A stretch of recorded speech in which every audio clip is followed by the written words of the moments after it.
भारतातील या 5 मंदिरात गैर हिंदूंना प्रवेश नाही। दिवंगत पंतप्रधान इंदिरा गांधी यांना सुद्धा प्रवेश नाकारला होता।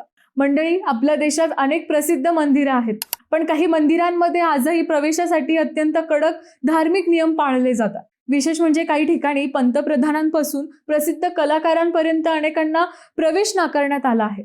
ओडिसातील जगन्नाथपुरीत मंदिर हे त्यातील सर्वात चर्चित उदाहरण मानले जाते। येथे गैर हिंदूंना प्रवेश दिला जात नाही। 1984 मध्ये माजी पंतप्रधान इंदिरा गांधी यांनाही मंदिरात प्रवेश नाकारण्यात आला होता। केरळमधील गुरुवायूर कृष्ण मंदिरातही फक्त हिंदूंनाच प्रवेश आहे।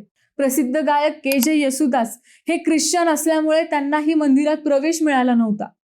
वाराणसीतील काशी विश्वनाथ मंदिराच्या काही भागांमध्ये गैर हिंदू आणि परदेशी नागरिकांच्या प्रवेशावर निर्बंध आहे।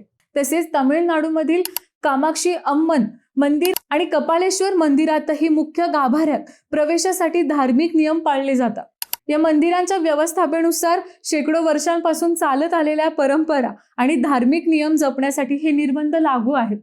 त्यामुळे श्रद्धा, परंपरा आणि धार्मिक प्रथांबाबत आजही देशात मोठी चर्चा होताना दिसते।